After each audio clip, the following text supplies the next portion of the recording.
We're talking baseball with Brian Stoll and Chris Duncan, exclusively on 101sports.com.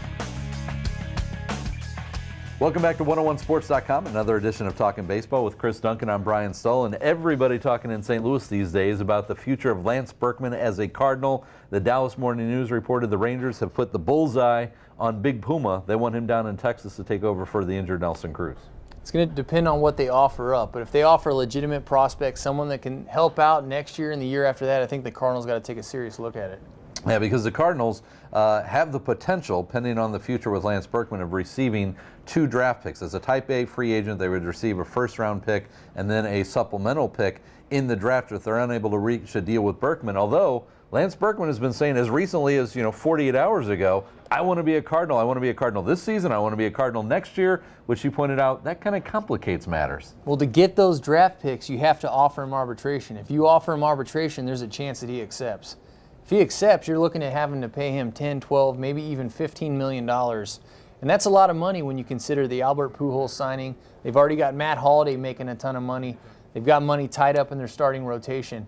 So that's something they're going to have to seriously look at in the next couple of days and make a big decision. Yeah, and if you're the Texas Rangers, are you willing to give up 2 of your top prospects? I mean, they've got a couple minor league pitchers. They've got a real young shortstop, an 18-year-old kid that is one of their highly regarded prospects. Are you willing to pay that sort of price tag for Berkman? I would. It's such a small window to win at the big league level, and you look at what they did last year, getting so close and not winning that World Series.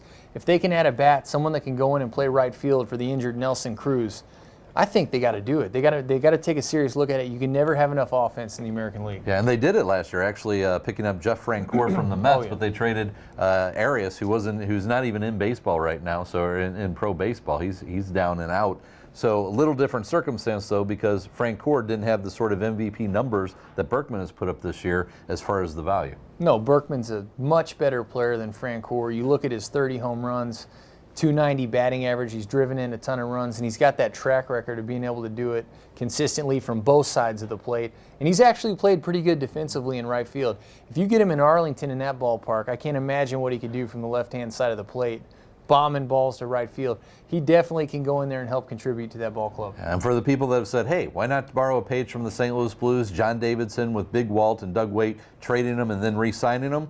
Keep in mind, if the Cardinals were to sign Lance Berkman as a free agent after trading him to Texas, it would be the Cardinals giving up those draft picks. Yeah, you don't want to lose the draft picks, but you look at what Tampa Bay did last year and all the draft picks that they accumulated from the free agents that they lost.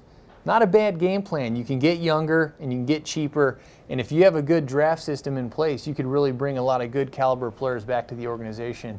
If they want those draft picks, they have to risk maybe Berkman staying through arbitration. All right, now let me hit you with this, because at the beginning of the season, one of the things we talked about, you were extremely excited about the depth on this team, the fact that a Tyler Green, that a John Jay, and Alan Craig, who you argued at the point, hey, these guys could be regular everyday players on a lot of teams. You said they were depth on this Cardinals team because of who was in front of them. If Berkman gets traded, that means Alan Craig becomes your everyday right fielder. Who steps in behind him? All of a sudden, you're a little bit weaker as far as the depth of that organization, right? I think you stick with someone in the organization. You look at what Andrew Brown's done in AAA, Darryl Jones, there's some different guys. Shane Robinson's having a good year. They could find a way to piece it together. To me, the most important thing is signing Albert Pujols back. I think if Albert wasn't going to command so much money, it wouldn't be an issue. Ideally, you'd like to keep Lance Berkman, but realistically, if you're Bill DeWitt and you're the front office, you have to meet a certain payroll, and at some point you have to cut in different areas. And if they can find a way to get an everyday player in right field like Alan Craig making close to league minimum, it gives them a lot of leverage in addressing some other issues that ultimately have cost this ball club during the course of the year. The 23 blown saves has to be addressed. They've taken the lead into the 9th inning with plenty of opportunities to win, and they haven't been able to seal it up. Defense up the middle has been another issue. If you bring Berkman back, you're going to look at the same bullpen that's going to have the same problems it had this year, and you're going to have a mediocre defense up the middle, and we're looking at a repeat of what they had this year. Berkman had his shot to contribute this year, and they didn't get it done. You got to look at making a change and trying to address some different issues. That's Chris Duncan. I'm Brian Stoll. This has been Talking Baseball on 101sports.com for 101 ESPN.